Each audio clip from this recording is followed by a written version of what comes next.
Hello, YouTube. Welcome in. Thanks for watching. I appreciate you being here. It's part 3 of Cyberpunk Phantom Liberty with a Therapist, featuring Rosalind Myers. It's fantastic to have you here. Thanks for making it this far into the playthrough already. I know there's always a lot of drop-off after the first episode, and then sometimes after the second, so if you made it this far, you rock. Please leave a thumbs up and a comment down below, and check out the links in the description. It's time for us to figure out what direction we want to go. Find a way out of the tunnels. I'm inclined to go this way where there's a train. And if we can't go this way, then no big deal. Let's try this way. Looks promising. Huh, our stop. On the right, see it? Here's where we surface. Christ, finally. I'm gonna smell musty for a week. Yeah, me too. What is this?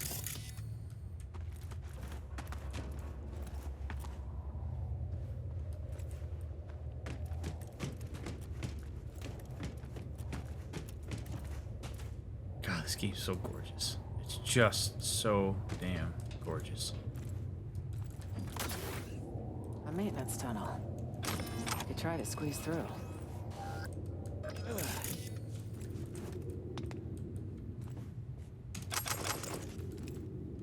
Heavy VR goggles?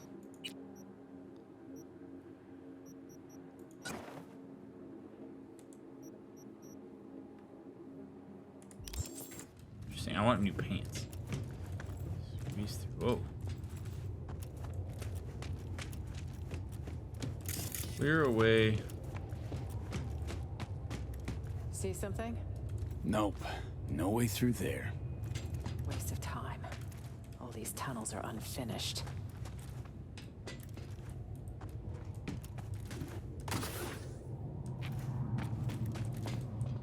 Alright, so I gotta find some way.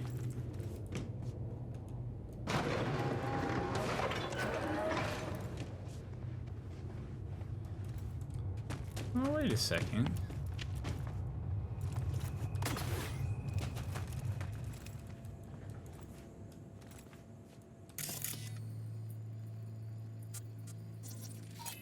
There's double doors down there. Okay, so it's completely blocked. All right.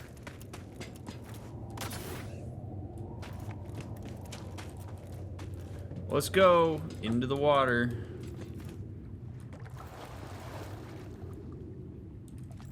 So far, so good. But the faster the better.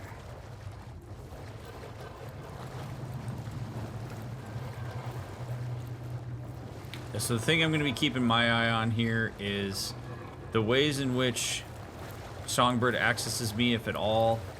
And I'm very curious about the relationship she has to Rosalind. Because I was talking about this a little bit before I started this stream on the Twitch side of things. Songbird having some of the angst or vitriol, I guess we could say, toward Rosalind suggests one of two things to me potentially. One is that she either voluntarily signed up to help Rosalind with whatever it is that she's doing, and Rosalind let her down and has shown herself to be something that Songbird is not particularly fond of, or Songbird doesn't voluntarily work for Rosalind. And because her sort of like loyalty to Rosalind and wanting to be part of this mission, but then having this like real frustration with Rosalind. Not that you can't be frustrated with the people that you follow, but it was a really interesting segment. I thought a lot about it after we walked through that museum, and it made me curious about their dynamic. So I'm gonna be watching that to try to figure out, like, not necessarily who I can or can't trust, but I'm looking for some degree of leverage for me to get out of this engagement what I would need to get out of it, because I'm in this because I was told that I could be cured. Looks like a control room.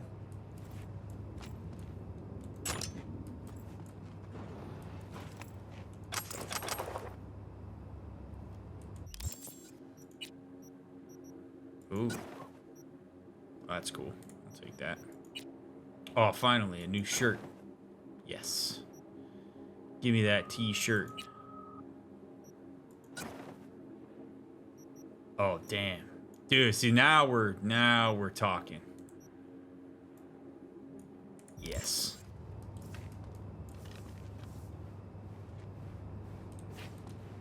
Remember the red decades. Let's be real. What kind of person was Elizabeth Cress? Does she really deserve monuments or streets named after her? Elizabeth Cress Street, near the confines of Night City, is a twisted joke. Once again, the 1% try to shove Newsom Militech propaganda down our throats and force us to swallow it. It's a lie perpetuated by the elite in an effort to evoke an illusionary patriotic sentiment. This is not enough to whitewash history, not enough to make us forget the ruins on which Night City was built, the red cloud of devastation hanging over the continent, the rain thick as blood. By building this district, by building Crest Street, this is what we see. Not a president of the people, but the violence that her name recalls. Violence and scorched earth, nuclear devastation, the red decades.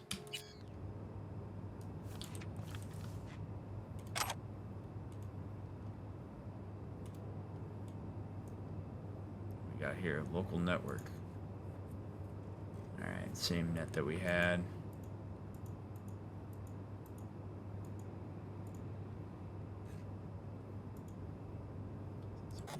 Everything that we already did.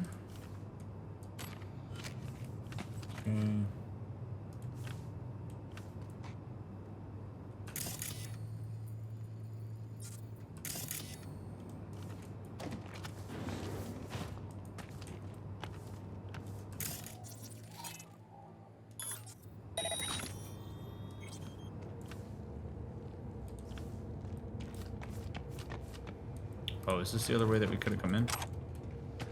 There we go.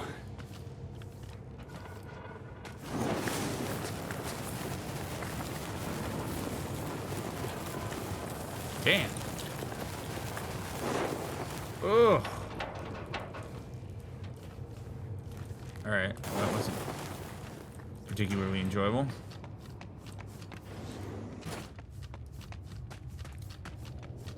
She's gotta have some kind of, Bullheaded Betty. That's what we called her. Re-elected 9 times. You believe it? She must have had her ass welded to that seat. Funny how she has her own street in Night City, of all places. That jealousy I'm detecting? Please. Jealous of what?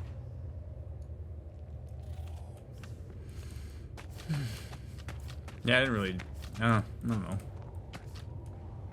Sounds like she was just kind of speaking back. Yeah, no term limits here. Oh, God.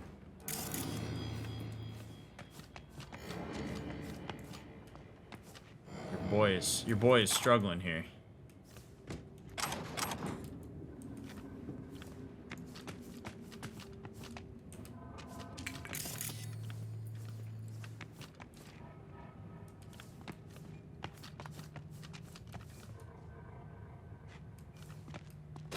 Oh, not now. V, are you? 1 sec. It'll pass. Oh. See? Better already. What's the matter? Are you hurt? Yeah, could say that. Old wound. One that literally has you on the floor. How do you not know? She's got to know about my condition. There's no way she doesn't know about my condition. The President of the United It's a sensitive subject, V. But come on. Cards on the table.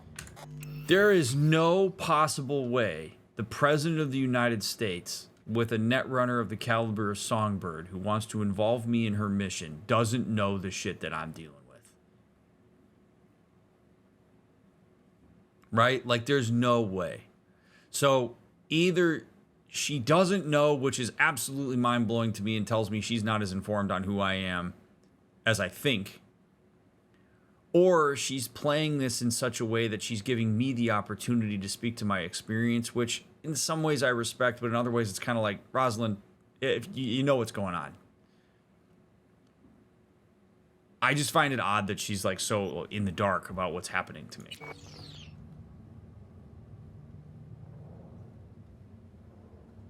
But I am not going to necessarily give her my hand here, in case she doesn't know. Don't be shy. Mutual trust has gotten us this far. Has it? Honest truth is, I'm dying. Because of the relic. Never mind the tech details. Songbird claims she can help. Ah, a relic. Interesting. Somi's choice was less random than I thought. It should have been obvious. So that's your deal. I had a feeling you weren't in this for the money. Uh-huh.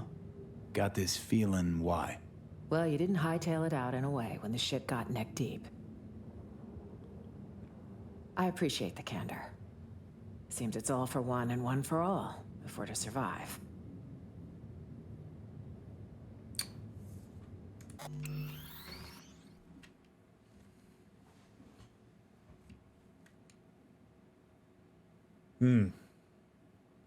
That gives us a little bit of insight here into the relationship between Songbird and Rosalind. Rosalind had something she needed to get done, and Songbird is the one that selected me. Which maybe means that as a net runner, Songbird has access to my information in a way that Rosalind would not, which actually would negate a little bit of what I just said in terms of being surprised about Rosalind not knowing who I am. I mean, I'm still surprised that Rosalind wouldn't have gotten a full dossier on me from Songbird if Songbird was going to get me involved. Or maybe my involvement here in Songbird's selection of me was not a super fully thought out process in the way that we might expect. Maybe there's more of a crisis going on here. Songbird happened to tap into the net and find me and maybe knows something about my desperation in terms of being involved with Arasaka. Maybe knows enough about relics to know that I'm in danger and leveraged that. Maybe there's no amount of money in the world that might have turned somebody like me. Although V is, well, yeah, I mean, V's pretty over money at this point and seems to be interested in getting Johnny and the chip out of his head. So her knowing to leverage that is interesting. But the fact that she didn't share that with Rosalind, and Rosalind would have thought that I was in this for the money, it's just so interesting. It speaks to a sort of a lack of communication between Songbird and Rosalind, which makes me wonder if there's a lack of trust between the two of them, despite the fact that they work together.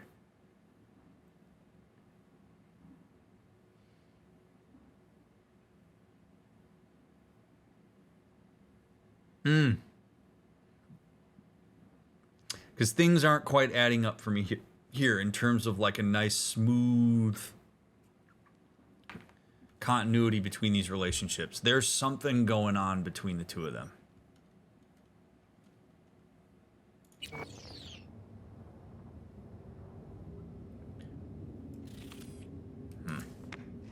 We're going to keep our eye on that.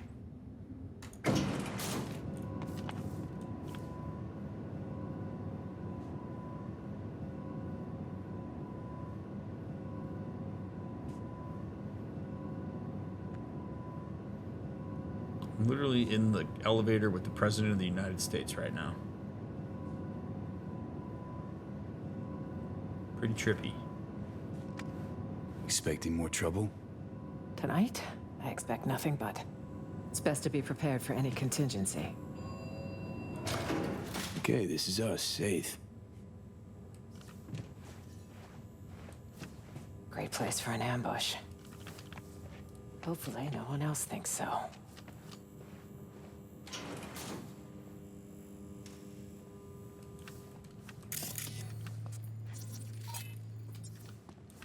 Is this the place? Arvin Accord redefined? Ever since Mayor Ryan declared Pacifica an independent district, I keep wondering what it really means and what will the long-term ramifications of that decision be. Will it result in a small-scale war? 2070's Arvin Accord clearly defined Night City as free and autonomous, a result of Ryan's efforts and political savvy. But as soon as the dust has settled, the mayor realized that some of the land he so valiantly fought for may be nothing more than dead weight as far as Night City's welfare is concerned. Dropping Pacifica from the administrative boundaries of the free city of Night City has been a drawn-out process, since long-term action is always easier to digest by the public, but in reality, the district hasn't been considered a part of the city for a long time. by NC residents and even the NCPD, which withdrew from Pacifica years ago. What a run-on sentence. But the official split came only when he needed to boost his support by massaging the crime stats. So where did Pacifica find itself after the end of the Unification War? The Arvin Accord did not end the war, but simply moved it elsewhere without designating clear winners or losers or appeasing the ambitions of anyone involved. This is why a large independent district neighboring Night City would be a great catch for anyone vying for influence over the metropolis. The ambiguity of borders described in the Accord makes Pacifica a perfect location for everyone working in the shadows, and any kind of operations would not necessarily lead to breaking the 2070 treaty, but rather its creative reinterpretation. I'll cover you. On 3. Whoa, whoa, whoa, whoa, whoa, whoa. Hang tight. Let me make sure all my shit's loaded here.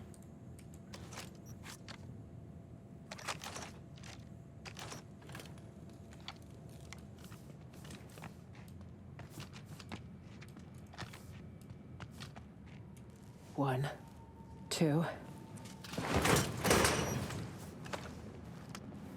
Damn, she went in first? I respect that. I really do. I respect the shit out of that. Black. Where are you, Zomi? Huh. Guess we got here first. Seems so. I'll have to sit tight. Though I assume I'd rather not sit in the dark. Power would be useful. Could also get the radio up and running.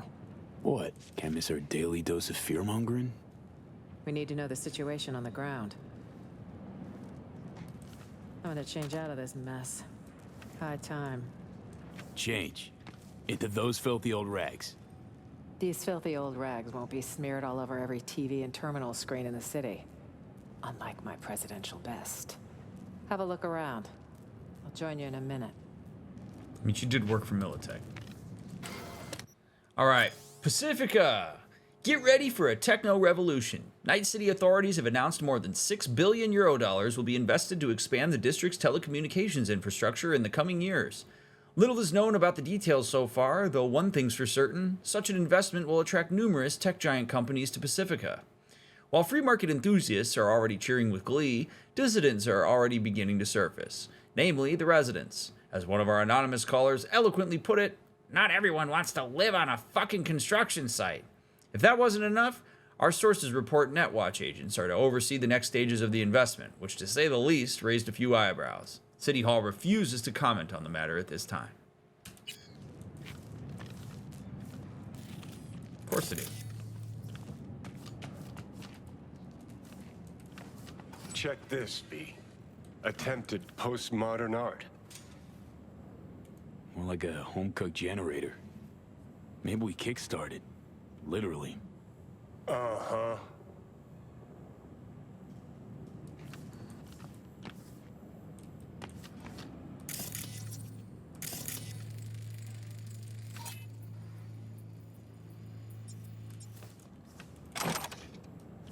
I'll turn that on in a minute. I need to do some exploring. Look at that view. Oh.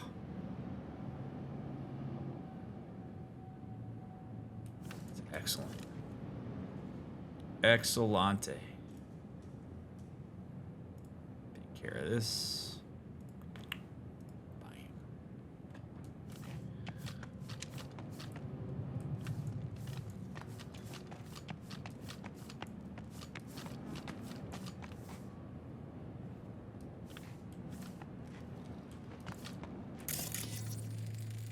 Pile of clothes.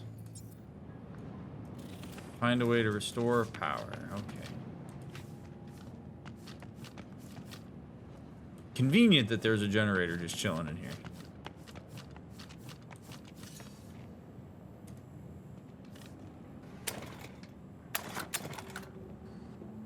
Old Thornton engine pretty run down. A little bit of chew left too. If the fuel's not degraded, it could actually run. But can't start it. Not without a power source. Sure, but seeing as we got a lull in the lead pouring down on us. Listen, got a bad vibe about this. You? Yep. Makes two of us. Gig's got too many twists and turns. Songbird, S-tier netrunner, promises a panaceum, a cure-all, then gets wiped off the map. Myers, shady politico. Got a dagger thrown at her back all the way from Washington. Who by and why? Fuck if we know. Oh, plus Kurt Hansen and this fucking SAM launcher. Just preem. Got this hot itchy feeling in my groin. Like someone's not fessed up to something. Totally agree.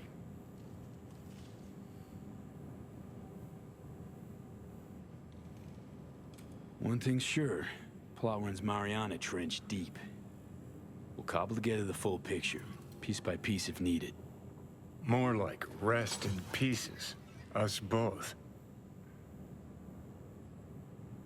Anyway, let's get this power sitch sorted. I sort of view Johnny as, since we're melded, I know we talked about this in the long form playthrough. The interactions that we have with Johnny are so interesting because he's melded literally with our brain, which has always made me wonder the extent to which each of us is influenced by the other's emotional experience.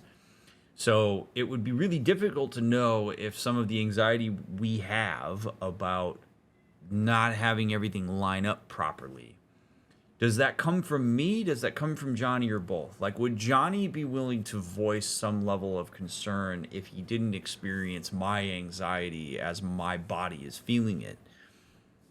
Or is there something about Johnny's experience and perceptions that fuels my emotion? Like, there's no way really to know that, but I find it really interesting. Regardless, it does seem like we have picked up on the similar thing, which is that we don't have all the information. We probably never will have all of it. But the thing to really take away from this, I think, as like a point I want to make, is that usually if you feel like you don't have all of the information you need, or if something feels off, like intuitively things don't align in the way that you would expect them to, trust that like maybe it does mean that there's a certain amount of information you need to get, or at the very least engage maybe with a little bit of healthy skepticism about what everybody around you's agenda might be and your involvement in it. I'm not suggesting that people should generally default to cynicism about the world around them, but when you have alarm bells going off, when you get the ick, it's important to engage with that, if for no other reason than to check in with yourself and figure out whether there's more information you need to get about what it is that's happening. Because we're talking, this isn't some random ass person in the other room with me. This is the President of the United States. I am involved with a person who has an ungodly amount of power, has 1,000 different agendas in her head and things that she has to attend to. So I can't possibly know how I fit in all of it. And somehow, some way, we've gotten information passively that I was selected by somebody that runs with her for something that has great impact, and she didn't have the full information about why it was me that was selected, and instead is relying on disclosure as a form of building trust with me rather than having all the information at the outset. So something is weird here. Whose agenda am I actually fulfilling? Am I fulfilling Rosalind Myers? Does Songbird actually align with that? Does Songbird have personal stake in something? Songbird absolutely seems to be struggling in some ways with all the net running that she's doing. So is there an angle that she has? Is there a commonality or an empathy that we have? Why is my desire to have my chip removed the thing being leveraged here? And it tells me that Songbird maybe has more stake in me being involved in this than Rosalind does, because Rosalind made an assumption that she was just going to give me a boatload of money. So now Songbird becomes a bit more suspect to me than even Rosalind does, because why leverage that piece as a way that almost was guaranteed to get me involved in something? Something's up.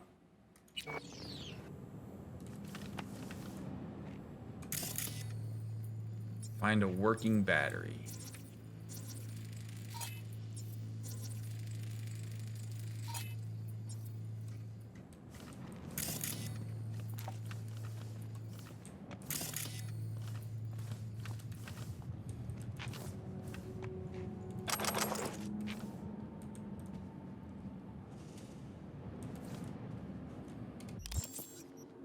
It's great the way that the game is setting all of this up.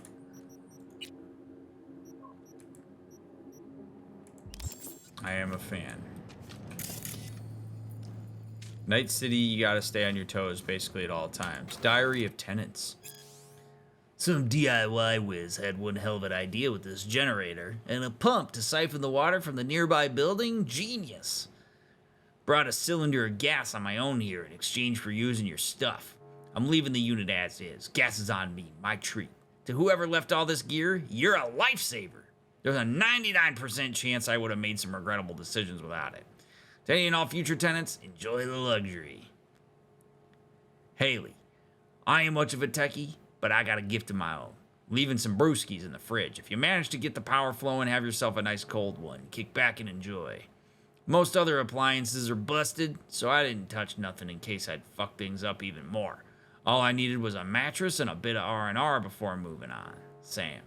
I took the jacket someone left near the door. Sorry I couldn't leave something for anyone coming after me. Thank you all. R.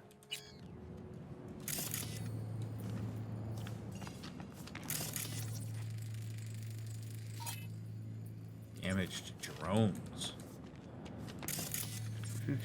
Oh, here we go.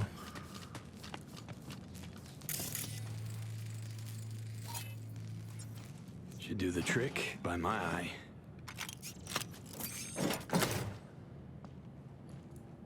Beauty.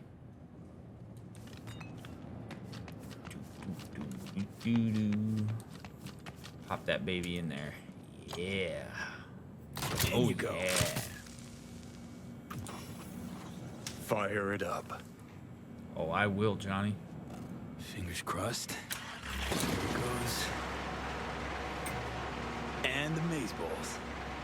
Look what I found. What do you say? There's more in the fridge. Feel free. You earned it. I'm not really interested in having a beer right now, but you look like trash.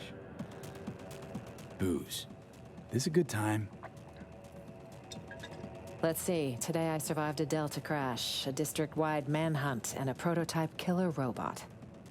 Yes, it's a great fucking time. You look great. Right? Should draw less attention, too. Grab a gulp.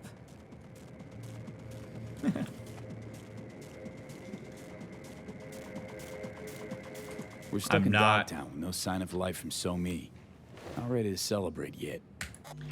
There is no good reason at all for me to augment my consciousness in any possible way right now. Having a beer would be the dumbest possible idea. Now, if Rosalind wants to have a beer and I can get maybe some information from her because she loses some of her inhibitions, then so be it. That's a risk she runs being willing to drink beer with me. And I actually do think that her willingness to drink a beer with me present speaks to a level of trust that she actually has in me. And I may give off some level of distrust by not having a beer here, but that's still a fine enough reason. Like, that's not a good enough reason for me to violate that boundary. It's really, really important that I have all of my mental faculties here. There's just too much going on. Too much I gotta track. It would not be a good idea, no matter how much camaraderie might come from it. Suit yourself, but I won't let a good thing go to waste. Housewarming gift from fine. Songbird, maybe? Wouldn't it be wonderful? And circling back to Night City, speculative chatter continues tonight around the downed passenger craft. NUS representatives claim President Rosalind Myers was aboard when catastrophe struck. City officials have yet to release any statement. However, one all too familiar figure did decide to speak out. Kurt Hansen, the self-proclaimed leader of Dogtown, called a press conference earlier today to offer his take on the situation. I'm being framed. Isn't it obvious? The NUSA's been out for my blood for years. Now, I'm not without flaws. But another thing I'm not is suicidal. An attempt on the life of the head of the NUSA? What transpired in Dogtown is no trivial matter. I urge you all to consider the true motives behind this spectacle. The NUSA will take any excuse it can get to send forces into Dogtown. And will they stop there? No. You, good people of Night City, are next in the fucking line. Shit. Mark my Fuck words. this. Troglodyte's clever. Maybe too clever for his own good.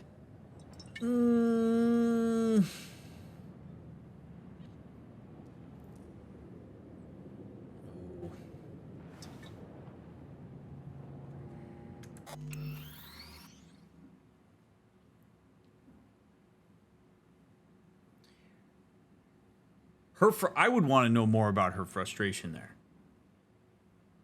I would want to know more about why did hearing what he just said frustrate her.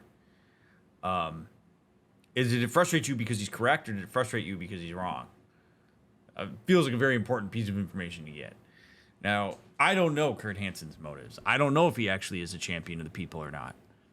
But the way that he couched that was pretty good. Like, if he's trying to gain some level of power and he's trying to get people to be disenfranchised with the NUSA, then that was a pretty good move, the way that he couched that.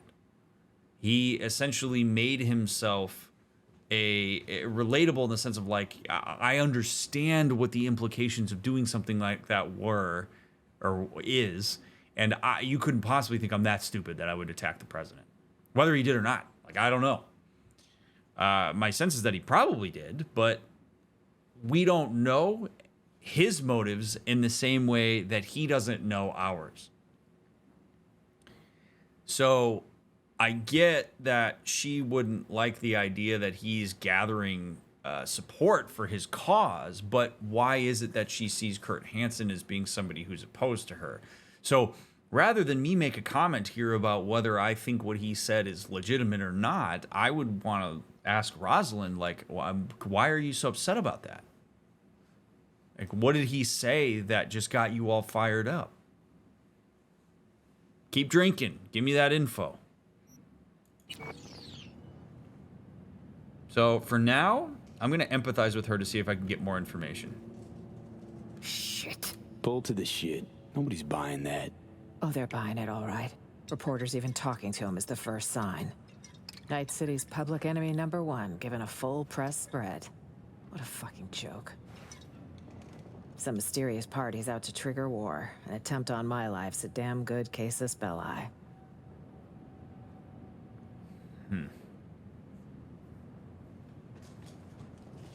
Do leaders and dictators generally, like Kurt, know they're bad or their view is skewed and they think they're doing good for the peeps? Oftentimes, the answer to that starts out as yes. Whether it continues to be yes throughout is a whole different deal. I would very much assume that Kurt Hansen's rise to power was not something that he necessarily took from people. He probably does connect with folks as like a champion of the people. Or he is somebody that they empathize with in some kind of way, whether it's his ideology or whether it's his connection with their disenfranchisement. I mean, the thing that we've seen in bulk in Night City is that the people are disenfranchised with the systems of power and the people who have power. And that despite the fact that we have all this access to material good, people are struggling and they're focused on vanity and they're just not really getting ahead in any kind of way. The people in power are riding on their backs really unapologetically. And so if Kurt Hansen had the ability to exert any kind of power and get connected to people's disenfranchisement, he may have started in a space where he thought he was doing the best for the people that he cares about. But what happens is that you get a taste of like some of the power that comes along with that. And if you're not kept in check, sometimes your ideology can become increasingly more extreme, because the people who are going to support you are people that have a level of fervor that maybe extends outside of what the general populace is going to have, which is why you will generally see like kind of an extremist group form around a person, and then you get people that start to like stick to it like Velcro on the outsides. So he may know that some of what it is that he's saying isn't good, but he may also still believe he's a champion of the people, or he has realized that he can leverage people's goodwill and their connection to his sentiment in order to get ahead and achieve whatever kind of power he wants, where he essentially has people that are following him that he's not actually viewing as constituents that he's responsible for. And this type of thing happens in real life, and it's quite scary when it does. Interesting, like there are a lot of people in history who have done not good things with the level of power that they have, started out by, like a great example of this would be like Adolf Hitler started off by connecting with people of the Workers' Party who felt disenfranchised by the system that they were embedded in. And then that grows and grows and grows and grows. You've seen that with other leaders. You've seen it in the United States. Arguably, that's the angle that Donald Trump took.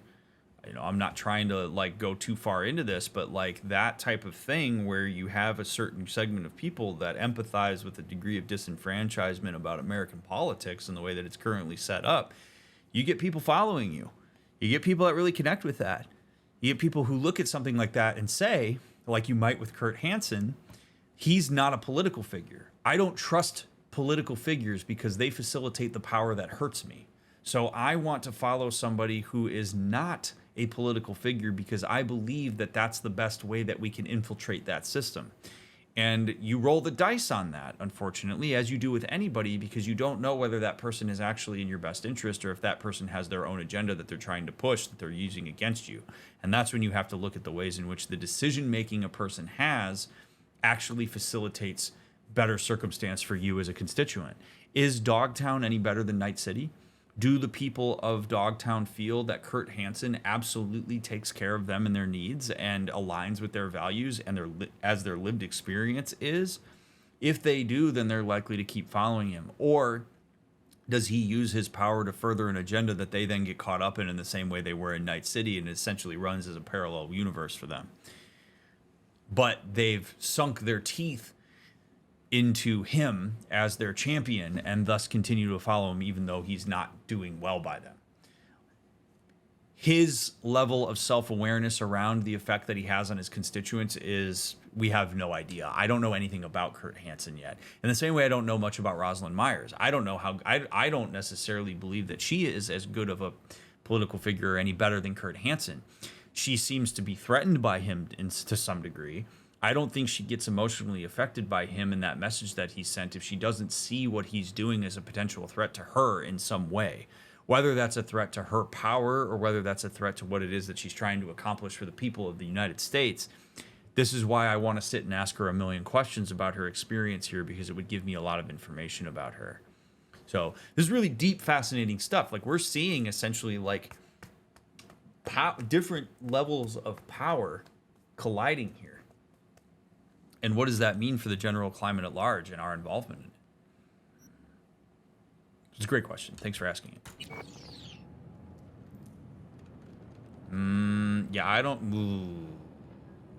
know that her showing herself as alive. Why am I making this call? I would say she probably needs... Shit.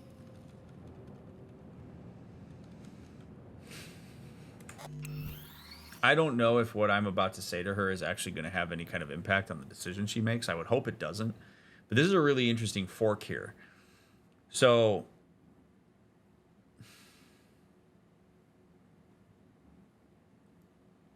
does she put herself out there and make sure that people know that she's alive? Or does she lay low?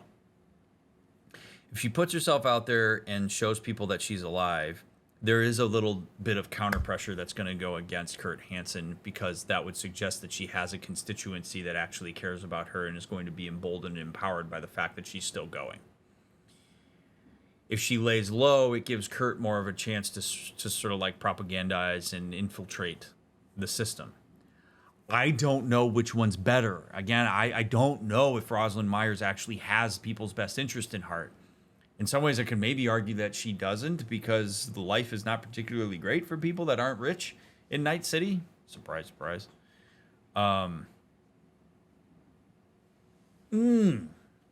You know, like, to what extent does she want to compromise her personal safety in order to be able to exert influence? Like, this is all really...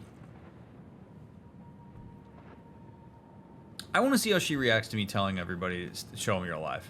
Gotta let Washington know you're alive, ASAP. Ah, call Washington without knowing who'll answer, friend or foe. Should I go outside? Give Hanson snipers a big thumbs up. No, V. Neither's an option. Hear that? Footsteps. Songbird? Better hope so. Maybe. Can't be sure, though. It's our lucky day, Chumba. A penthouse with a view of the city. And lights that work. No, this doesn't feel right. None never does with you, does it? Fucking killjoy. You want an angle on Hanson's airdrops? You got it. V, we need to eliminate them. Can we talk about how my head is sticking out completely and they don't see me? Like, just bothers me from an immersion standpoint.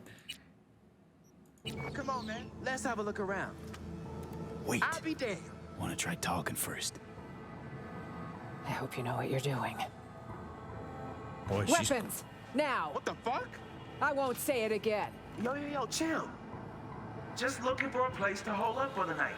This one's taken, clearly. Told you. So I see. This stuff. Okay, so we just got a little information about her. She was ready to just blow their heads off.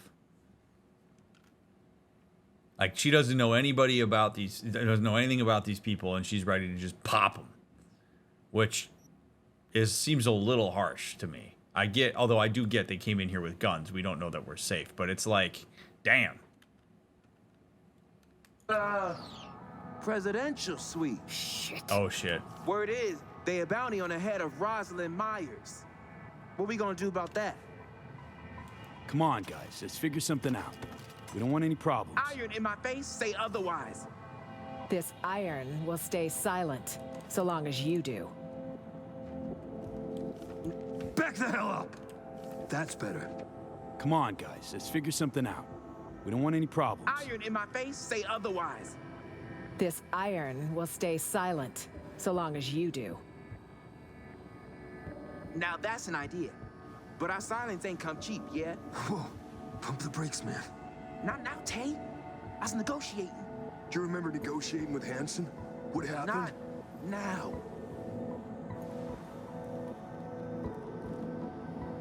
Chums, for fuck's sake. We're all just trying to survive here. So cool it, stop talking scop, and state your price. 1 million. Fine. On one condition. You'll help. Lend us miscellaneous support. And what's that supposed to look like exactly? There's enough space for 4. Should be easy to stay out of each other's way. But if any uninvited guests arrive, we'll be counting on you to stand with us. This is your chance. There won't be another. Shit. But it could be our last. You got a deal, Madam Prez. And want me a Rayfield. Jesus Christ. Uh-huh. Any model in particular? Shit, my ass will fit them all the same. Tell me where you want it parked.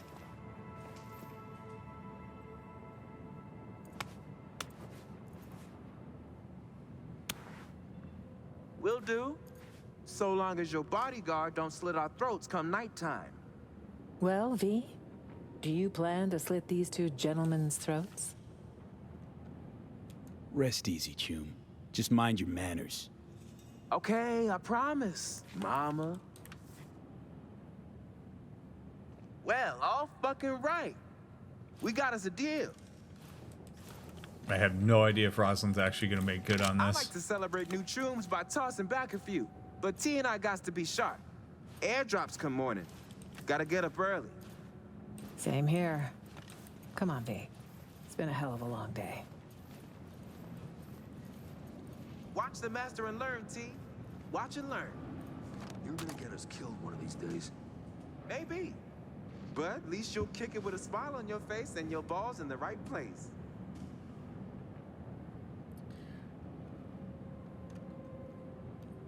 Rosalind don't care. I mean, what? It's $1 million. I mean, I guess I don't know what $1 million is in terms of inflation for 2077 and a car. If that's enough to get these guys to chill and we don't raise any suspicion and have any craziness happen, that seems like an easy enough price to pay if you can move mountains like she can. And now we may be able to get info from him. Looking for someone. Asian American woman, about 30. Seen anyone like that? So specific, V. Well, it doesn't ring a bell. But shit, you can't ask her to meet at a bar like a normal tune. You pull the night shift? Well, we could call it my part of the deal. And an old habit from the Badlands. So, you a nomad? I was. Once upon a time. Abandon your family? I betrayed them. I'd rather not get into it. Fair enough, man.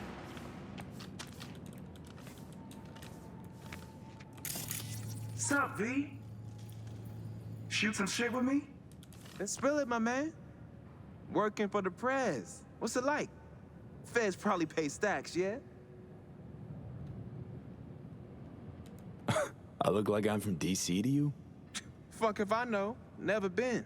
Nah, I'm Haywood, born and bred. Dogtown native. No plan to leave, neither. Don't intend to take your shiny new Rayfield for a cross-country road trip? Choom, the day I believe a word out of anyone's mouth will be my last. Then why agree to her deal? 'Cause I was an honorable motherfucker, maybe? Shit, folks gotta live by some kind of code. Anyway, you made a wise choice for an overnight.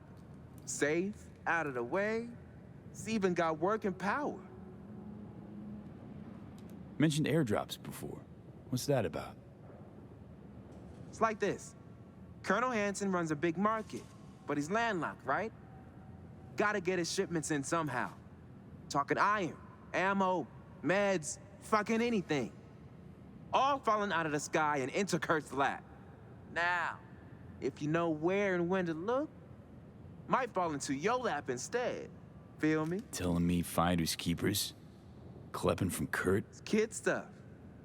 Trickle-down economics, I call it. Doesn't work. Mentioned Kurt Hansen. You and him got some kind of beef? See this junk? Hansen's goons took my Gannic leg. Oof, that's tough. Was a conflict of interest. Colonel Dipshit don't appreciate motivated entrepreneurs like myself. Wanted to start a little side biz, yeah? But I forgot all about the registration fee. Now I serve as a warning to the rest. So, one thing I don't get. Building's safe, right? So why is it a total ghost town? Right. See, well, that's 'cause it's haunted. You ain't never heard the stories, dawg? Jacob. It's true. A lot of peeps died here. Mysterious circumstances. Like an aneurysm, each and every one. One time, 12 runners they found. All their brains fried. Hansen closed the house down, banned entry. And the colonel's word means lots more than some turrets and shit. Folks know to stay away. So what are we still doing here? 'Cause fuck 'em, that's what. And fuck urban legends.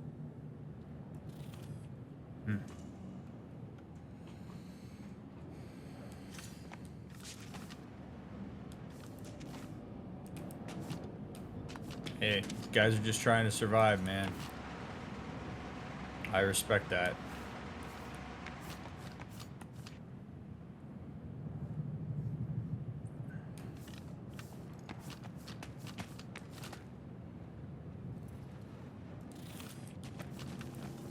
Finally. My legs are killing me. Come on, take a breather.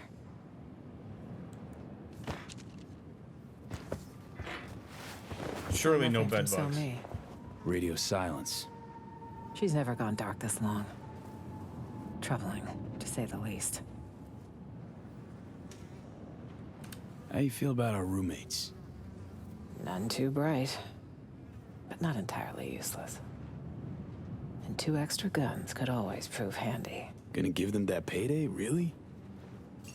Why wouldn't I? They're taking a sizable risk. I respect that. I mean, if we're smart, we're gonna have one of us on patrol at all times because kidnapping the president. I mean, I don't know, man. Kidnapping the president is dicey shit. Like, you want to put a huge ransom on the president, you're screwed. Those guys aren't gonna mess with that. I think they know better than to try to pull some shit. So if Rosalind says, "Yeah, I'll give you $1 million in a car," that's more of a guarantee for them than whatever kind of ransom they'd hold them up for. So it's interesting because in all of this environment that lacks the conditions for trust, principle is one of the things that transcends all of it. And I think we're seeing that Rosalind respects that, as do Jacob and Tyler. They know what they're doing. She knows what she's working with. And again, I do respect that she understands that. So, what if Songbird don't show? We need to wait. It's all we can do for now. If she doesn't show, well, then we'll have one other option to consider. But let's table it till morning. We should get some rest.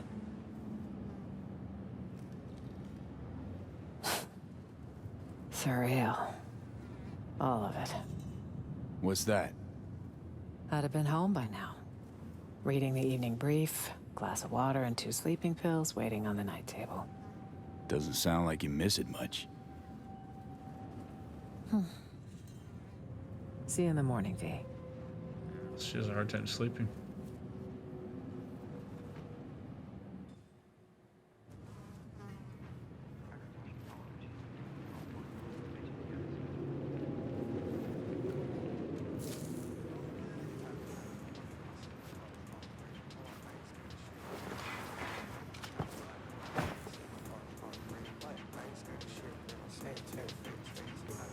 She's on the balcony. Can I have her gun? Want her gun.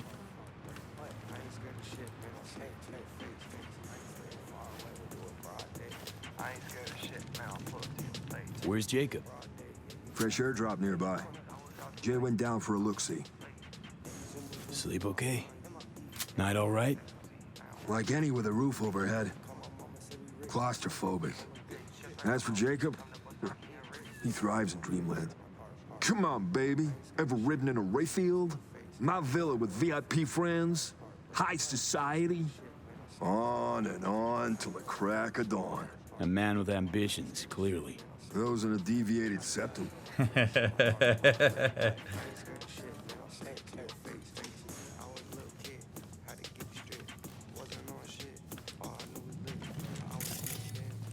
Surprised Johnny hasn't popped up to say anything.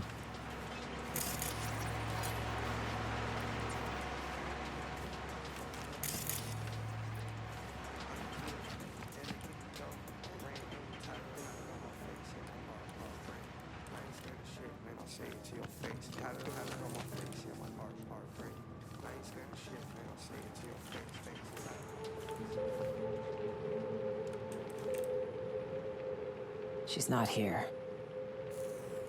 Means she's not coming.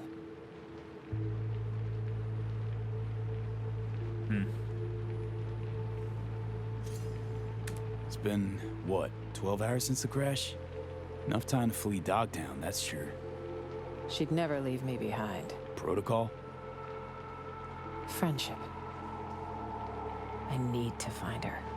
You don't leave your people behind enemy lines. Cadets still buy that fairy tale bullshit? Whatever happened, we have to help her. Listen, I know we had a calm night, but you gotta leave Dogtown. How, in a car trunk? Fingers crossed? Hansen's waiting for that sort of desperate attempt. Okay. Gotta be a way. Let me think. Know my share of fixers. Bet we could get one Out to... of the question. They'll hand me over to the highest bidder.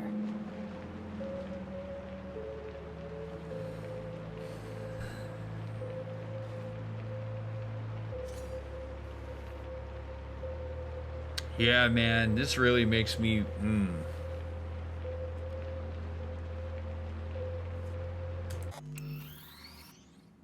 People generally hate talking about power dynamics in their relationships, especially if it's a relationship that they consider to be a friendship.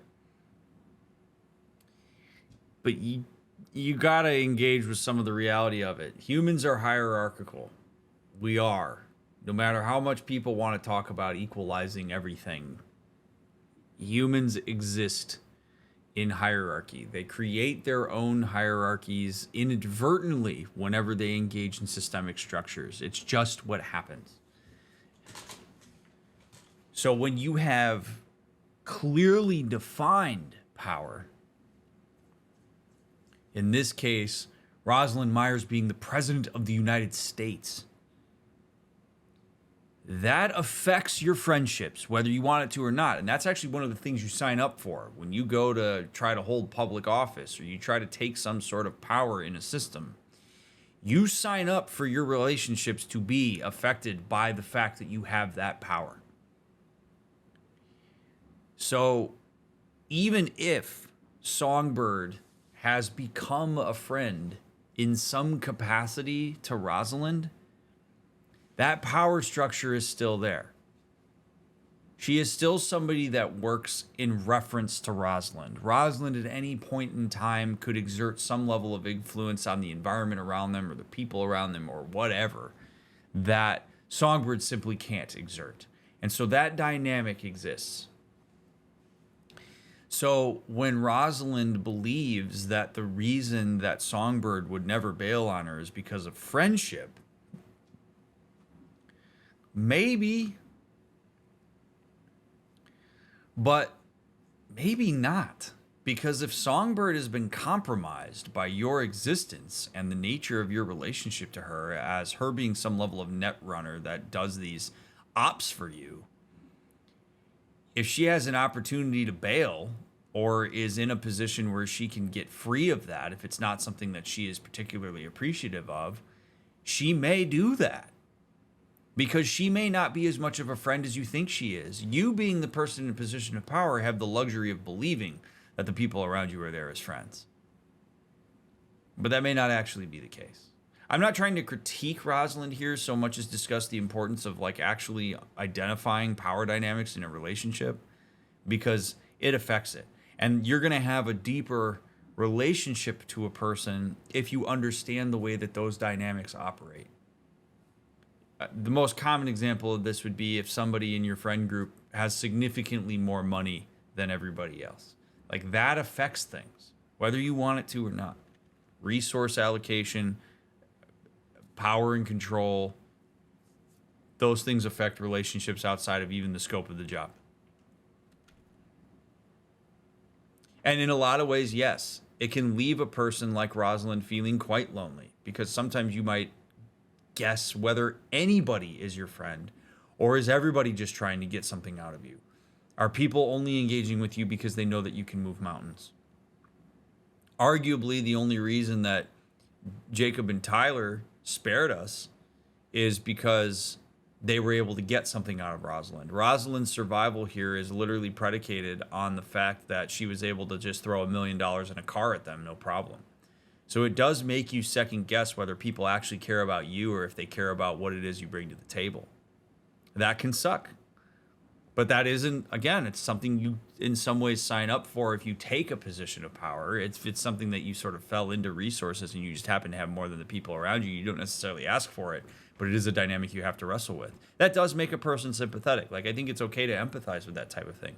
People sometimes go, oh, poor you, you've got lots of money, so it's hard to determine whether people want to be around you or not. But think about how that would feel. If people were engaging with you because of something that doesn't really have anything to do with you, the person, has to do with what you bring to the table, whether it's a skill you have or money that you have or whatever, that can feel very isolating. And that's something that we can empathize with, even if it means that that person's in a position of privilege relative to you. I would never want to be in a position that Rosalind is in. Or you constantly have to wonder whether the people around you are friends, or whether they're there for some ulterior motive, especially in a place like Night City in the new United States of America. Also kind of explains Rosalind's implicit trust in hiring Songbird, in the hiring term Songbird told her, and her lack of being bothered by the information of why he participated not matching up. Right.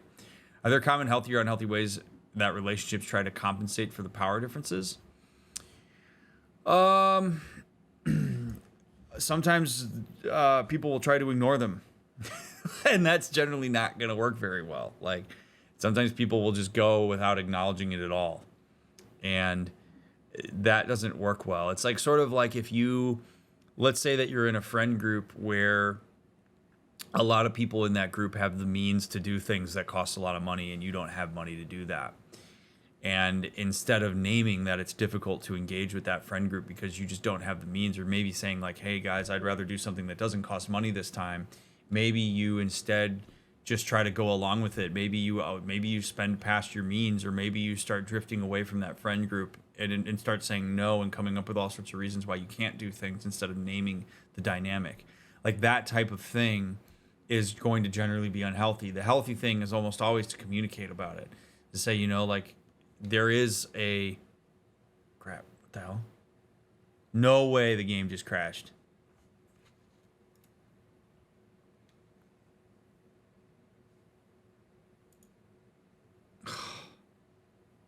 Sure did. Whatever. I'll pull it back up. But maybe you name the fact that there's a particular dynamic that makes it difficult to engage or whatever. But the unhealthy stuff is when people just sort of compensate in ways that don't involve any kind of direct communication or clarity around things. So like for Rosalind, it would be like, you know, maybe it is friendship that would bring her past. I hope it's friendship, but I don't know. Maybe there's something that I bring to the table that she's been leveraging or using. It's tough stuff, man.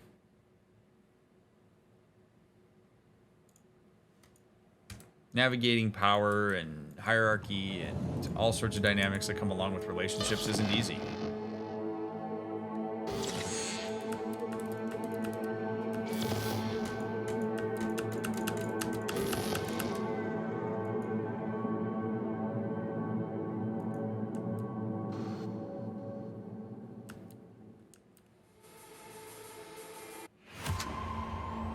Yeah, hopefully the autosaves help this out here. Attention all Dogtown residents. This is Kirk Hansen. An unmarked aircraft is crafted on... Thank God it loads fast. Oh, so it's before bed? Alright, just go through this really fast. I'll make the same choices that I made. Still nothing from So Mi. Radio silence. She's never gone dark this long. Troubling, to say the least. How you feel about our roommates? None too bright, but not entirely useless. And 2 extra guns could always prove handy. Gonna give them that payday, really? Why wouldn't I? They're taking a sizable risk.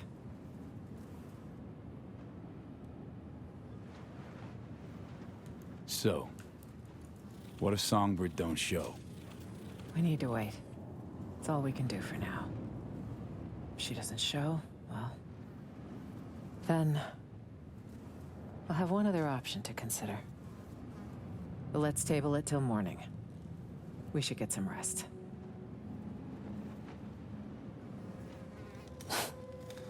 Go to sleep, Sorry, V. Al. Come on. All of it. What's that? I'd have been home by now. Reading the evening brief, glass of water and 2 sleeping pills waiting on the night table. Doesn't sound like you miss it much. Wonder if she's gonna sleep at all. See you in the morning, V. You ever experienced deja vu? You ever experienced deja vu? You ever experienced deja vu?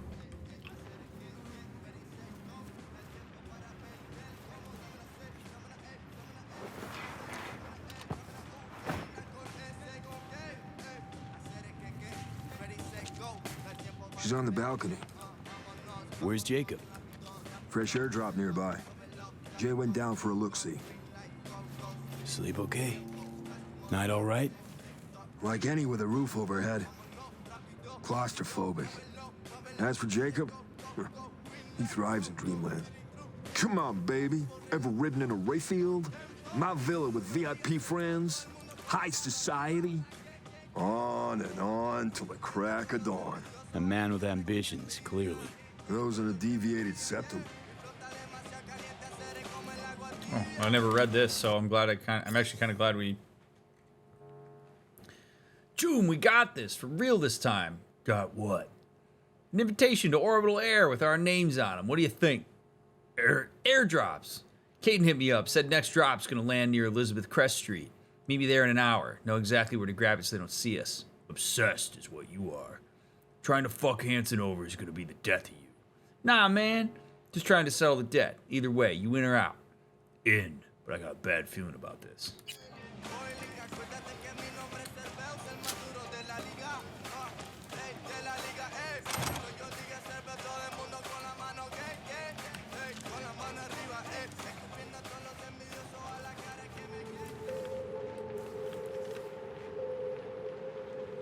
She's not here. Means she's not coming. All right. It's been, what, 12 hours since the crash? Enough time to flee Dogtown, that's sure. She'd never leave me behind. Protocol? Friendship. I need to find her. You don't leave your people behind enemy lines. That's the other thing I wanted to make sure I said. This actually works out that we had to redo this.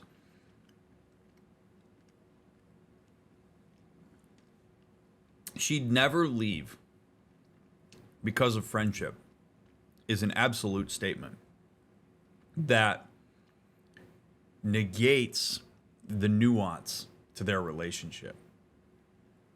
Because what if Songbird does have reason to flee? What if there are things going on for her that would make it such that if she had the conditions proper to get out of Dogtown, she'd take it? Rosalind assuming that she would never leave her because of friendship means she might not understand her friend that well. And maybe she hasn't taken the time to really understand what it is that Songbird deals with and struggles with. Maybe she's right. Maybe Songbird would never leave. Maybe she's said, I will never leave your side ever, no matter what. But if she hasn't said that explicitly, the idea when people say stuff like that, like, you would never leave me, they'd never go. It's like, well, you're sort of taking your own idea of their experience and putting it on them instead of like maybe recognizing that there's more to that person's life than just what you think they think about you. Maybe there are conditions where Songbird would say, you know what, I'm out of here. And maybe your unwillingness to entertain that option is a testament to your ignorance around that. Which maybe means that you, person who has a lot of power and responsibility and likely isn't able to bring as much of yourself to the relationship as the subordinate person is, should take the time to get to know your friend a little bit better. Maybe. Again, I don't know the nature of their relationship, but that's something that comes up for me in this when you talk that way. Still buy that fairy tale bullshit? Whatever happened, we have to help her. Listen, I know we had a calm night, but you gotta leave Dogtown. How, in a car trunk? Fingers crossed? Hanson's waiting for that sort of desperate attempt. Okay. Gotta be a way. Let me think. Know my share of fixers. Bet we could get one Out of the question. They'll hand me over to the highest bidder.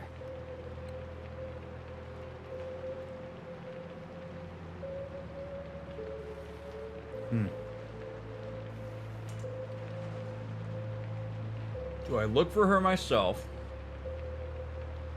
Or do we discuss plan B?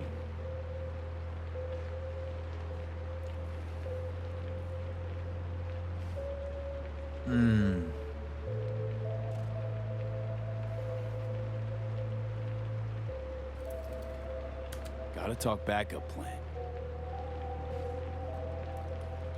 Not a plan, a man. The kind we need. Solomon Reed's the name. 7 years ago, he headed up our intelligence efforts in Night City. He and So-Mi were a team. With the conflict over, he went into hibernation. So he's out there somewhere. Reed's a man of principle. He can't be swayed, can't be bribed. If there's anyone we can trust now, it's him. A sleeper agent? No shit. Tell me more. Unless that's like a state secret or whatever. It is. Of the false bottom drawer variety. Let's say you want to secure your interests on another country's soil. If diplomacy fails, you resort to other means. Like a military coup. That's one option. Solomon Reed is another sure one.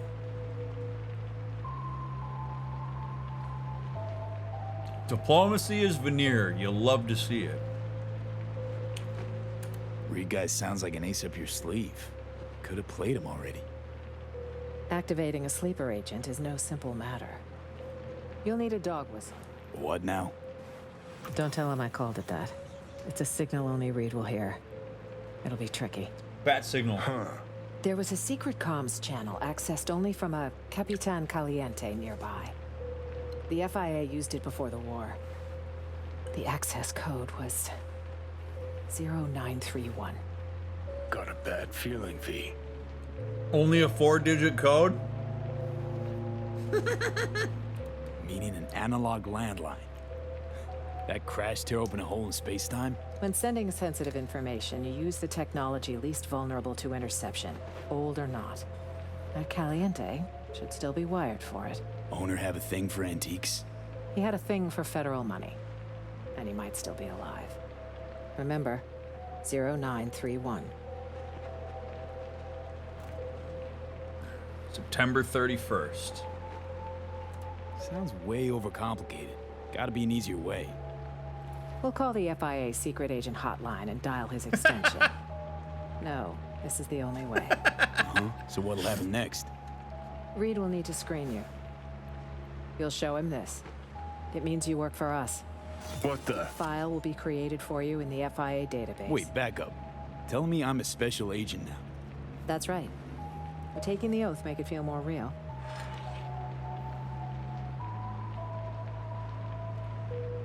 Secret comms line, presidential token. What's next? A coded message in today's scream sheet? That token is for your safety. If Reed isn't 100% certain I sent you, he won't hesitate to kill you. That makes a lot of sense. Yeah, nah. Let's skip the formal thing. Is there a problem? It's just a big commitment, you know? Can't swear to something I don't believe in. It's your choice. I understand this was sudden. Good luck out there, V. And don't let the bastards nab you.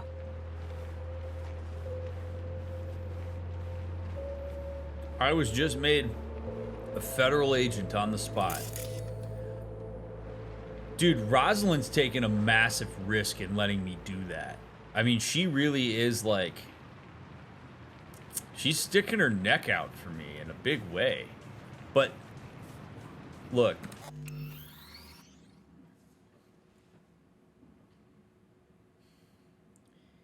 This means that shit is foobar right now. Because this type of thing doesn't happen impulsively or this quickly unless she is absolutely scrambling. Like in a big way. So yeah, she's desperate. But that... It makes this all the more scary because it means I don't necessarily fit into a nice, clear, smooth plan here. This means that we're all shooting from the hip, which means I'm in more danger, which means I now have to ask myself, is the cure to what I'm dealing with Johnny worth my service to the country in this way and to the president who seems to be shooting from the hip in every possible way?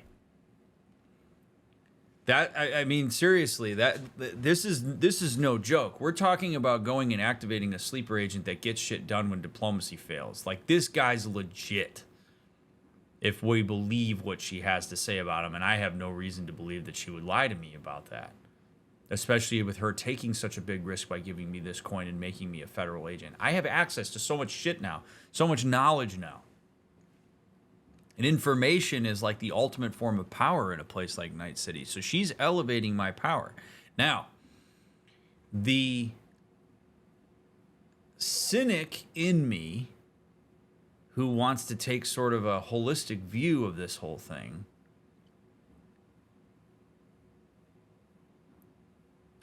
is worried that Rosalind is trying to get my buy-in as much as possible. Because the more exposure we have to Rosalind Myers, the more likely we are to give her the benefit of the doubt instead of Songbird or Kurt Hansen.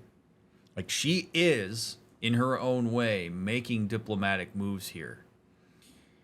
And this is something that we've talked about in other playthroughs, and it's very important to understand that, like, first impressions, representation, and exposure are ridiculously important in cultivating systemic and relational dynamics.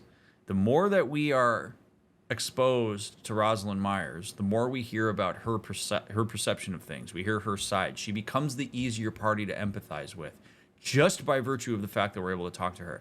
She also controls the initial flow of information about Kurt Hansen and about Songbird, unless we've had prior representation, which we haven't. So, without me even choosing to do so, I am more likely to buy in to what it is that she has to say and to buy into her narratives about Songbird and Hansen than I otherwise would be. And it means that if we come across Songbird or we come across Kurt Hansen, we're going to reference our experience to the expectations that were created by our exposure to Rosalind. So if there is something funky going on that Rosalind Myers needs my involvement with and needs to ensure that I follow her getting out in front of this is really important, because we don't know which of the three ideologically actually align with what it is that I want for myself. And that's an important thing to take into account. Maybe Songbird has a mission that she's all about that maybe runs counter to what Rosalind Myers wants to do. And maybe that's something I'm more likely to be willing to go with, especially if Songbird is able to do something for me that I desperately want to have done, which is get this chip out of my head. Or maybe Kurt Hansen's the one that's actually onto something, and the system that I've been pushing against my entire life is actually, through him, something I could push against because I believe in something greater than myself. Like, these are real things that I have to take into account in this moment, that Rosalind having the exposure initially up front biases me away from inadvertently unless I'm aware of that thing happening.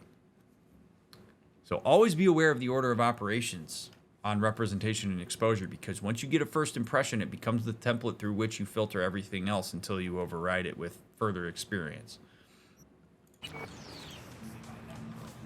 This is good stuff, man. So much shit going on. I love how complicated all of this is. This isn't some cookie cutter, easy little storyline here that we're working with, and I appreciate that immensely.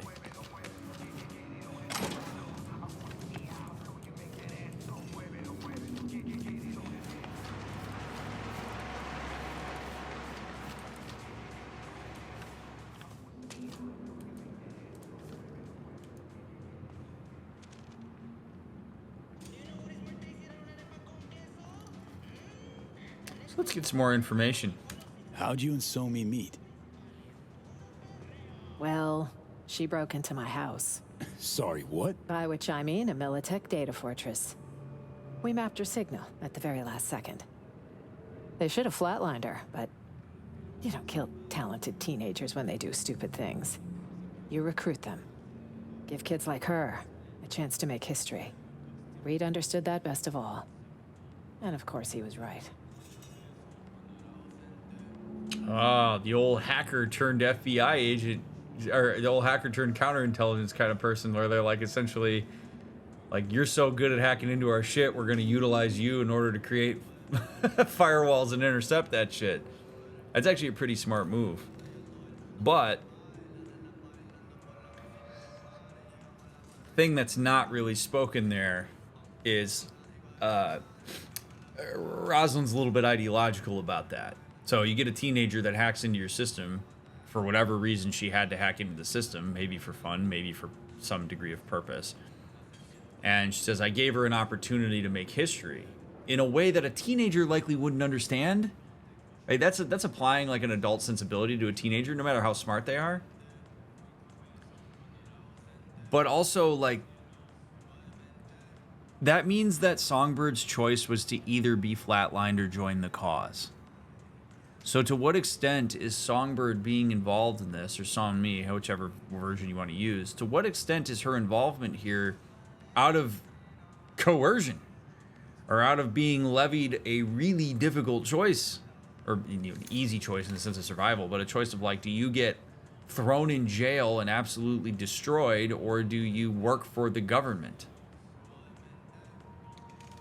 Do you now work for me because you have to? Otherwise, you're screwed. We can't afford to have you out in the streets running the net in the way that you do. So you either work for us or you perish.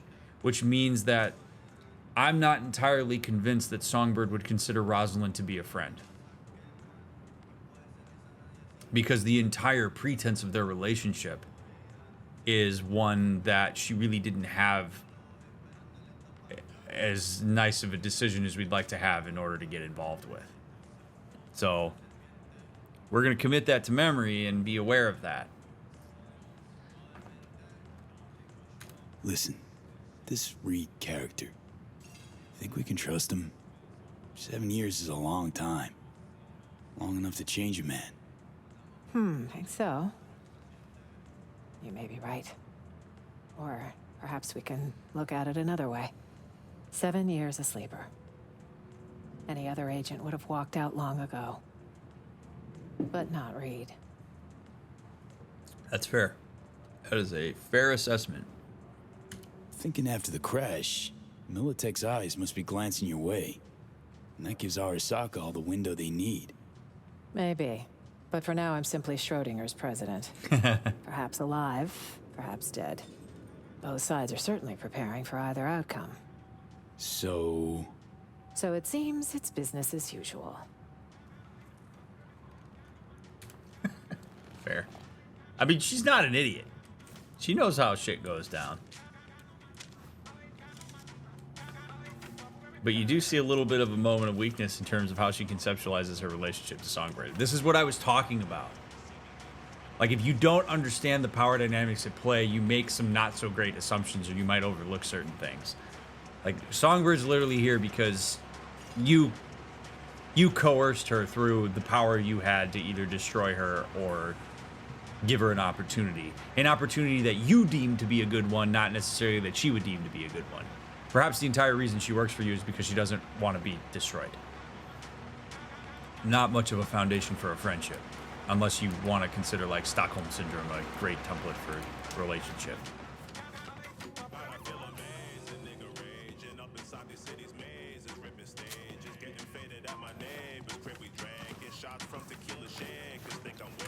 supposed to go to the local Capitan Caliente. Know the place? It's not my top choice for hair of the dog, but it closed down. The business went under and the owner chose the rope. Damn.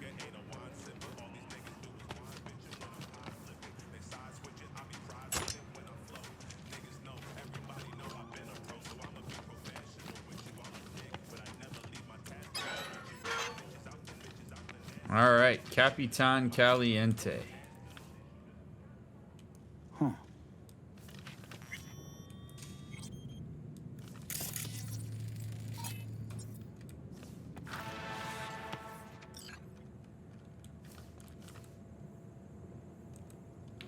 Found all the tarot graffiti in Dogtown. Oh shit.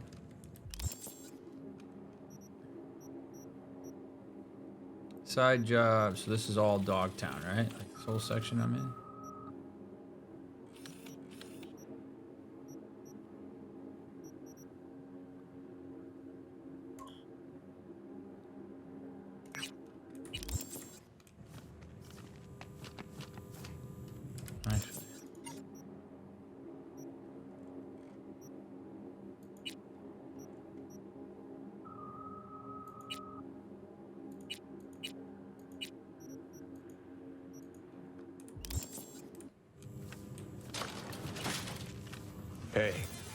Made the right call not taking that fascist-ass oath. Oh, yeah?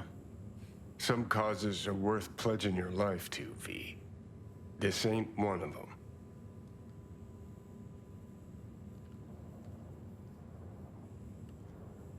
Yeah, fuck the system, fuck Arasaka, fuck the NUSA. Jesus Christ, V, this ain't some teenage anarchist boot camp. No, I was once a corpo jarhead, right? Practically dove into uniform head first. They had a real hard-on for the oath. Repeat after me, bloody fucking blah. But can't remember what I solemnly pledged to do. Sure you want to talk about this? Gotta hand it to you, V. Wiser than I was back in the day. I still, to this day, find V's level of antagonism toward Johnny to be annoying. Like, there's not really a lot of reason to be hostile toward him. Like, you guys have to learn to live with each other given the reality of your situation. And you do so much better to be curious about where he's coming from. Johnny has a degree of investment in self-preservation as I do. Like, we might have different ways of viewing the world and different values, but there is value, I think, in us being curious about each other's experience and where we're coming from with these decisions, because really we could work together to make some really good decisions. And he's making an effort right now to compliment me in the way that I handled this, and V is still like, just doesn't give him any kind of quarter on that stuff.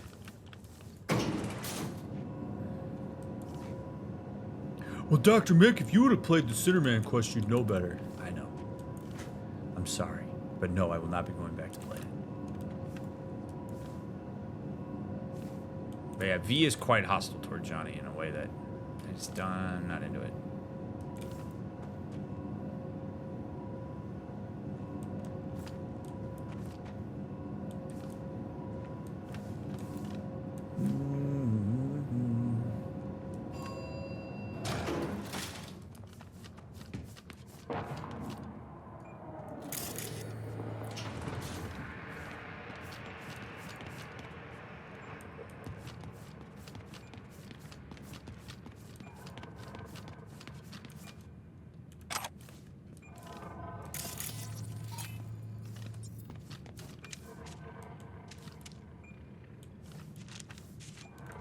Exploding garbage. Well, look who's awake. See that crazy color smoke? Yep. Wham bam. One of Hansen's cargo drops, no doubt. She all yours. I sure as shit ain't making that climb. Don't want to climb, or you're not telling me something? You think I'm finna parkour up on one leg? Thanks for the heads up. Maybe I'll take a look. Sure thing.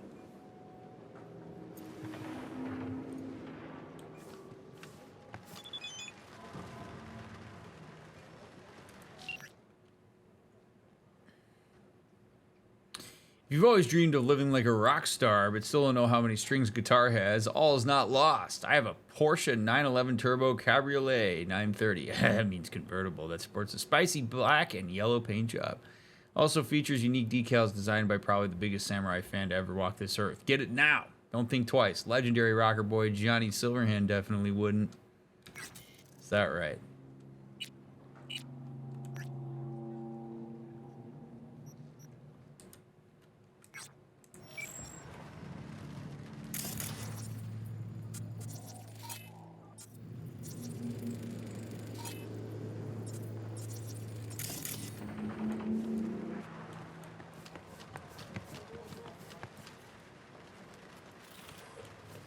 Alright, I ain't trying to get into it with... What do we got here? What is this? Oh, that's a fast travel thing.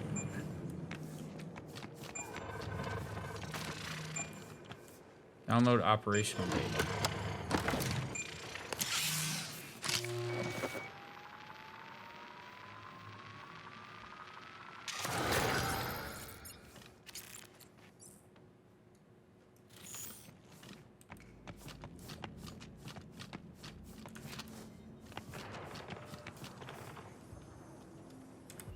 Okay. So, drop point, mysterious signal sent to nearby mercs originates here.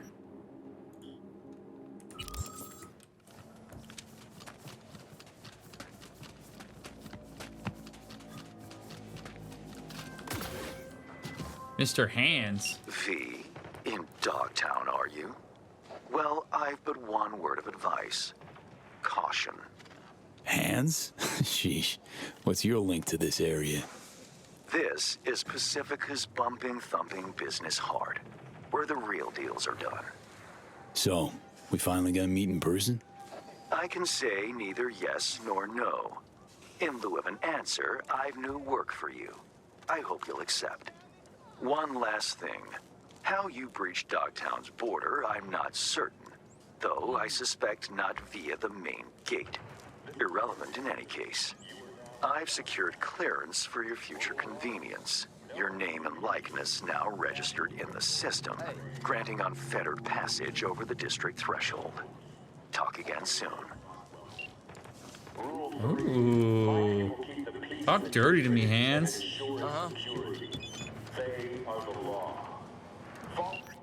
Our Dogtown streets can run rather narrow, though not by European standards, mind you. You'll require a suitable vehicle, one which I happen to have arranged for you already, collected at your leisure. You're very welcome. Thanks. Good fixer thinks everything, don't they? Of course. Safe driving now.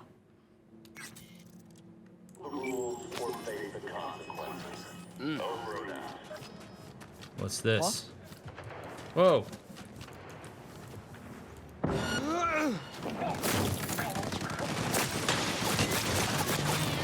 Whoa! Shit! So the drones don't lie. Fuck you, Lord. It's fake, not real. Oh, Capitan. You tracking me in Dogtown? No, not you, the car. Listen, I'll explain, but first, you gotta bring her to me. Flipping you the courts. Yeah.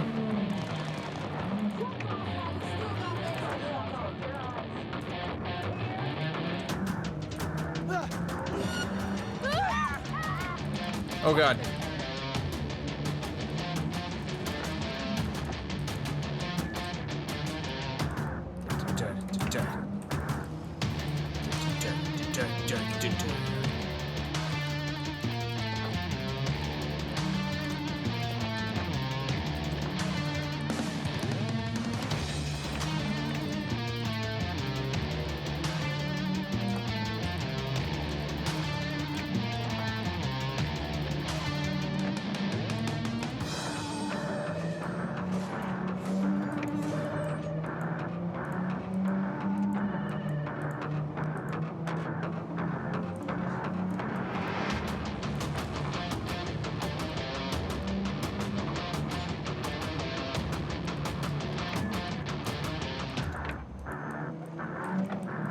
Oh, here's hoping I'm going in the right direction.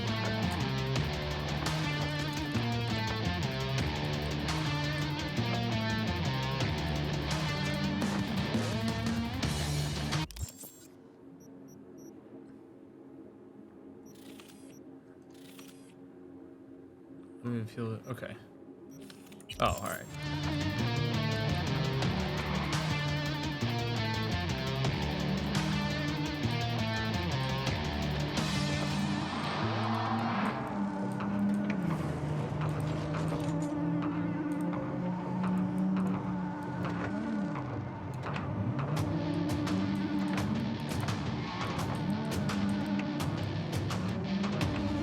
Well, we got a lot of hostiles in this area, man.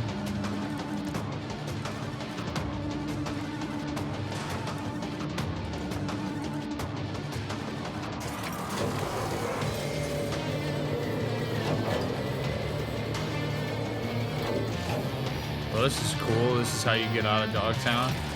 Oh.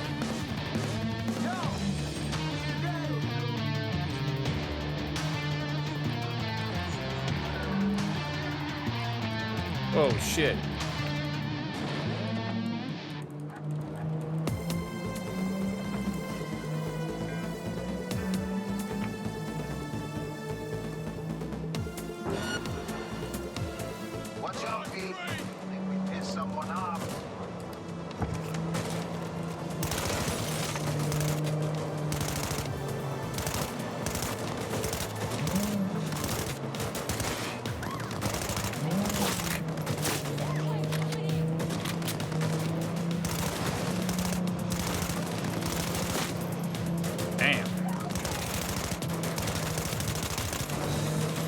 Holy shit, dude.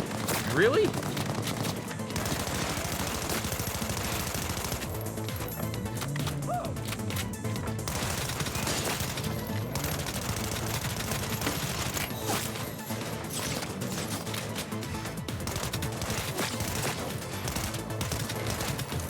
How many bullets I gotta put in your freaking head, dude?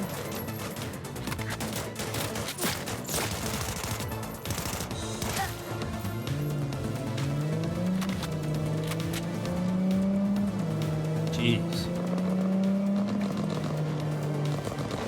Our buddy will not be pleased with the condition of his car.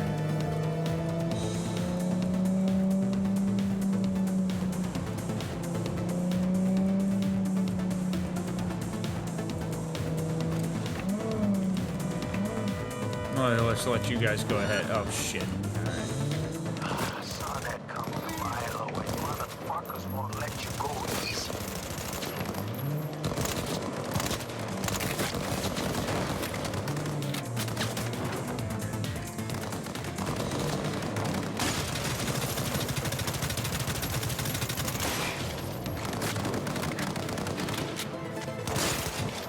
Get fucked, stop sucker!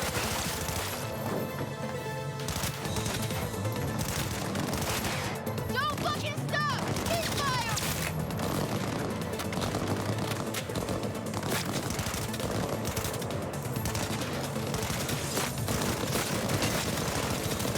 I just gotta kill the driver. Fucking right! Alright, there we go. Later, boys. Still tuned in. Stay if you want. Keep great. 93.9 Night FM. How's that drive? Smooth, sunny. Can't complain. Gotta read off my drone says you ran into a few speed bumps. Nah, no biggie. What's a few speed bumps in a ride like this?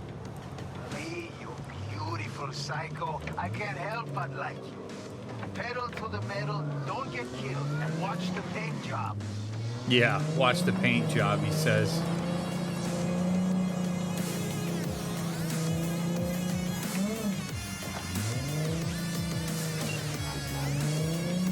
Fuck. What shit for brains gone all this up?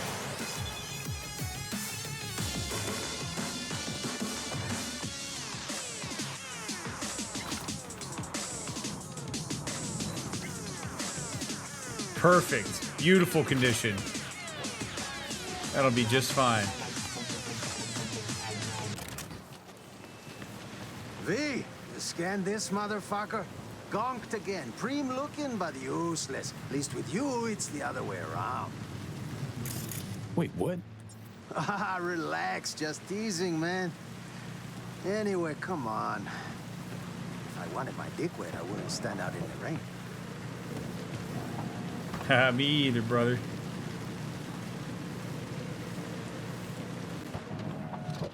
This one's stolen too. Stolen? Well, V, you're breaking my heart. Give it to me straight, Cap. The wheels. What's your scheme? Got a need for speed, huh? Yeah, me too. But first, I'm not gonna haze you. The car you brought's looking a little worse for wear. Every scratch is a loss, you feel me? 2, I'm selling them. 3, Dogtown's full of chances, and chances are what I like. 4, you called it a scheme? Man, I prefer to call it a creative license. You know, issues with the electronics in the Muzutani Xi'an MZ2 were usually the onboard comp's fault. Could help you out.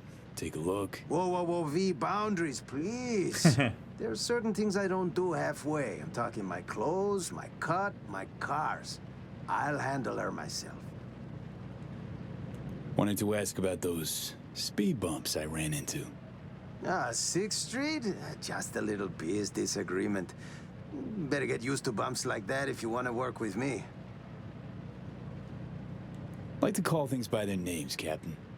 Your squirmy song and dance won't work on me. All right, chill. We don't gotta like each other. Just gotta rake in the eddies. Listen, I got like a gift. A sixth sense, huh? I can tell when a ride's bored. Needs a change of hands. Sometimes I hear him calling over in Dogtown. Sometimes in Night City. Right. And this sixth sense tells you to tell me to bring him to this chop shop? Ooh, chop shop. Please. But, yeah, you rein in the wheels, you rake in the heads. Of course, it's all part of a larger plan. Well, well. Picked up a tail, huh? Nah, don't think so. Relax, we're in my hood. Just see what they want. Officer? NCPD, asshole. You got a license and a reg for them ugly mugs? I don't fucking believe this. Daniels, the fuck, man? You take a fucking squad car to pick up a klept ride? In uniform? Not the only one on his home turf, Mama. Hey, nab a Vilfort Alvarado for the top brass, too. I'll get the gear for our little plan. Hold the phone. El Cap handing out bribes? I'm shocked. Shocked. There an honest couple left in this city? There is. But they lay low. Don't got that fire in their eyes, you know? Preem, thanks for the cred. Cars, deeds, and dogs are on their way. You see? It's just biz. Come on, rain stopped. Damn.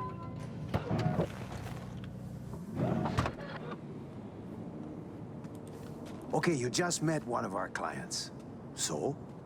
In on the gig? What's this plan you and Daniels mentioned? You drive for me, and you find out. In due time. So, you taking the gig or not? Always driving somewhere. Might as well pick up some scratch on the way. You gonna make it worth my while? Come on, man. With El Capitan, your future's looking bright. I fix you your gigs, your fancy payouts, nothing but upsides. Counting on it. Sure, sure. Let's see what tomorrow brings. El Capitan will be en contacto. Walmart will now send you coordinates for nearby vehicle contracts. Once you have a target vehicle, Fixer will tell you where to deliver it. In order to complete the delivery, you'll need to lose all pursuers first. And don't hesitate to accept the contract. The vehicle will disappear if you wait too long, but if that does happen, Walmart will send another contract after some time has passed. Okay, cool. Can I take this car? Alright. Well, that's cool.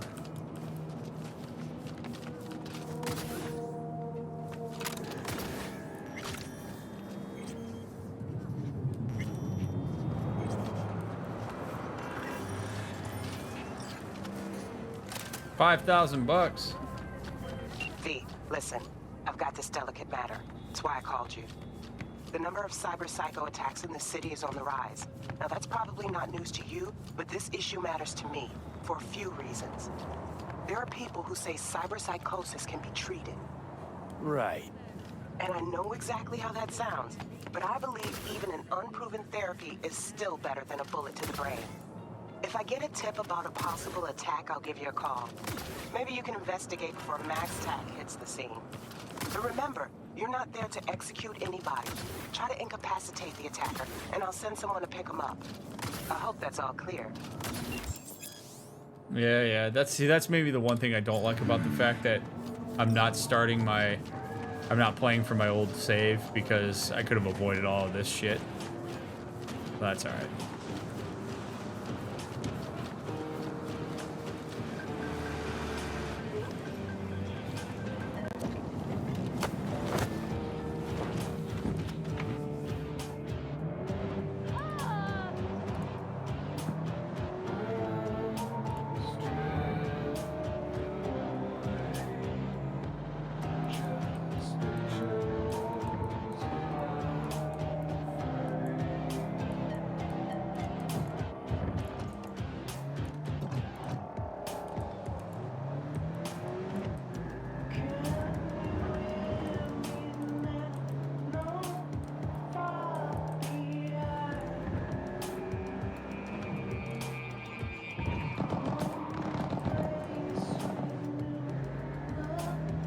So nice to be driving around Night City again.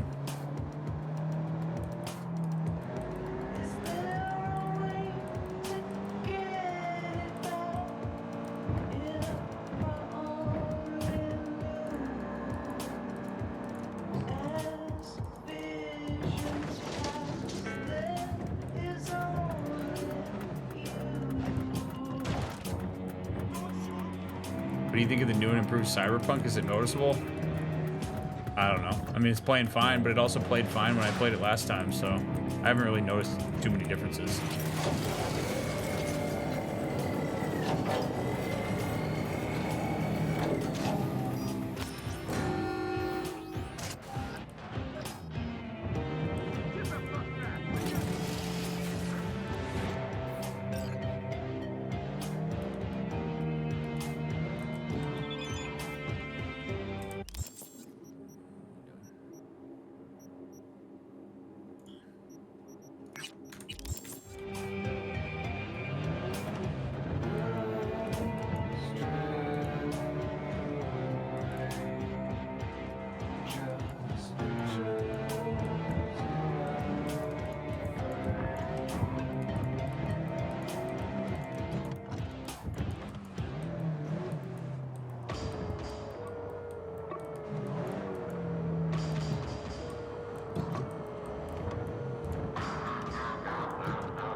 Oh, baby. Here we are. We'll meet Mr. Reed in the next episode. Thank you so much for watching part 3 of Phantom Liberty with the Therapist. It's been a lot of fun playing this game and chatting with all of you and sharing my thoughts. And I hope that that continues to be meaningful to you in some way. I have no doubt the plot will continue to get thicker and thicker the more people we meet. So thank you for taking the time. You guys are awesome. Please leave a thumbs up, leave a comment down below, follow the links down in the description, all that fun stuff. Check out my other playthroughs in the meantime. If you're binging, see you in part 4. If you're waiting for the next one to come out, get it out as soon as we can. You matter, you're awesome. See you in the next one.